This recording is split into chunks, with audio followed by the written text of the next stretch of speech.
लुधियाना के सुनील और उसकी बीवी रीटा एक अच्छे और संपन्न परिवार से ताल्लुक रखते थे। एक दिन रीटा की भाभी उसके घर आती है।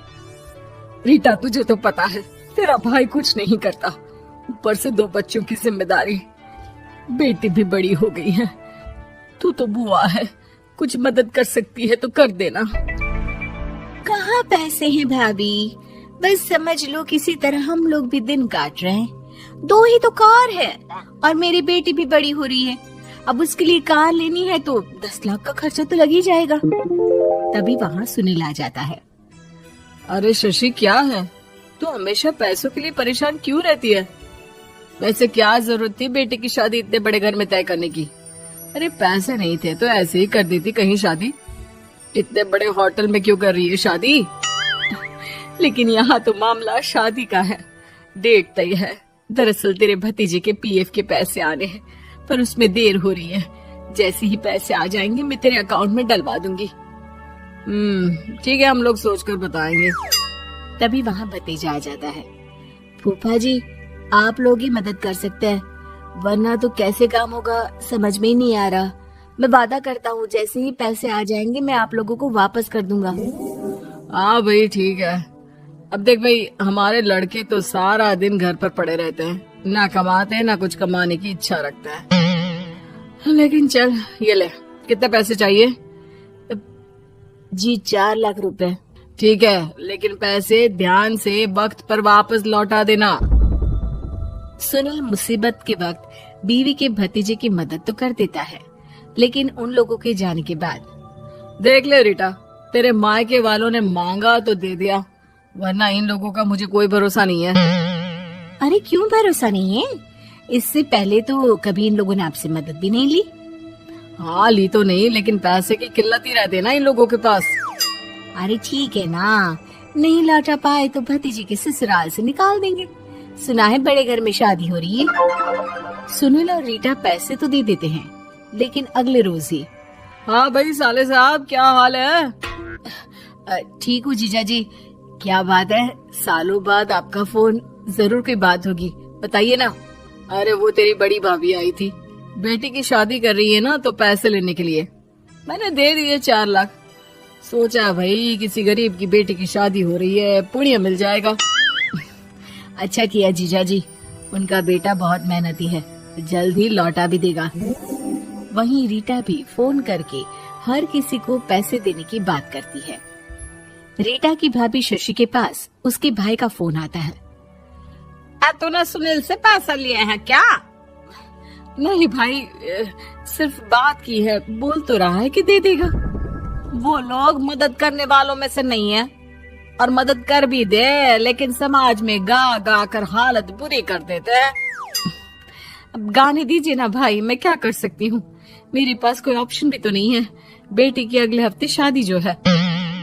शशि की बेटी की शादी हो जाती है, लेकिन शादी के 1 महीने बाद ही सुनील का फोन भतीजे के पास आता है।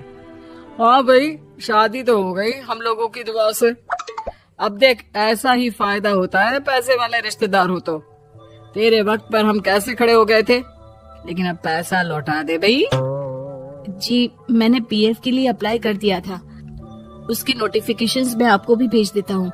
मुझे लगता है 10 दिन में पैसे आ जाना चाहिए। जैसे ही पैसा आएगा मैं आपके अकाउंट में डाल दूंगा। और ना जी ना, कोई नोटिफिकेशन नहीं चाहिए, पैसा चाहिए, पैसा। ठीक है अंकल, बस 10 दिन का समय दे दीजिए। अभी हफ्ता भी पूरा नहीं होता कि भतीजे के पास उसके गांव के दूर के चाचा का फोन आता है। अरे बेटा, क्या बात है, सुनील के कोई पैसे ले रखे हैं तो दे क्यों नहीं देता? हाँ चाचा जी, बात तो हुई थी, 10 दिन का वक्त मांगा है, उम्मीद है हो ही जाएगा। अरे फोन कर रहा है, रोज बता रहा था कि बेटी की शादी में मदद की थी। अब क्या है ना, भले ही शादी 10 दिन रोक देते, लेकिन सुनील से मदद नहीं लेनी चाहिए थी। याद है ना, मधु की मदद करके कितना बदनाम कर दिया था उसने पूरे घर को सोसाइटी में। हाँ चाचा जी, मैं भी यही सोच रहा था कि उन लोगों से मदद नहीं लेनी चाहिए थी। कई लोगों के फोन आ चुके हैं। वहीं रीटा अपनी भाभी को फोन कर देती है। क्या है भाभी, कब पैसे लौटाओगी? पता है ना ये कितना बोल रहे थे, तुम्हारे बोलने पर मैंने पैसे दिए हैं। भाभी अब तो आपके बेटे की कार बेच दो और हम लोगों के पैसे दे दो। अरे लेकिन रीटा, बात तो 3 महीने की हुई थी ना, अभी तो 2 महीने भी नहीं हुए पैसा लिए, थोड़ा तो सब्र करो। नहीं नहीं भाभी, वैसे मेरा बेटा टिक्कू आ रहा है आप लोगों के घर रहने के लिए, उसको अच्छे से खिलाना पिलाना, समझी। भाभी को समझ में नहीं आता कि वो क्या करे। वो बेटे से बात करती है। अरे माँ, इन लोगों से मदद लेकर सच में बहुत बड़ी गलती कर दी। मुझे खुद समझ में नहीं आता कि कैसे इन लोगों के पैसे जल्द से जल्द दे दूं। तभी डोरबेल बजती है और रीटा का बेटा टिक्कू घर में आता है। आओ बेटा, मामी के घर पहली बार आए हो रहने। आप पापा बोल रहे थे कि आप लोग पैसे का ब्याज तो दे नहीं पाओगे, तो तब तक मैं यहीं रह लूं। और हाँ, मैं एसी के बिना नहीं सो पाता। आप लोग अपना देख लेना और पैसे जल्दी लौटा देना, क्योंकि मैं थोड़ा जल्दी जाना चाहता हूँ। रीटा का फोन शशि के पास आता है। भाभी, पैसे कब तक दोगे? बेटे की विदाई के बाद शशि के घर का माहौल बिल्कुल बदल जाता है। वो हर वक्त बेटे से उसके पीएफ के पैसे पूछती, और पीएफ यानी कि सरकारी काम। आजकल में पूरा 1 महीना और बीत जाता है। भाभी, मैं और ये अमेरिका जा रहे हैं, घूमने के लिए पैसों की बहुत जरूरत है। रीटा, मैं पूरी कोशिश कर रही हूँ कि जल्द से जल्द पैसे का इंतजाम कर दूं, लेकिन पक्का नहीं बोल सकती। तभी सुनील का फोन भतीजे के पास आता है।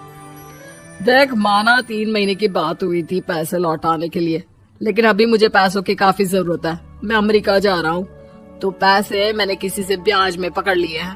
तू हर महीने 4 लाख का 20,000 ब्याज डाल देना मेरे अकाउंट में। सुनील फोन रख देता है, लेकिन भतीजा काफी परेशान हो जाता है।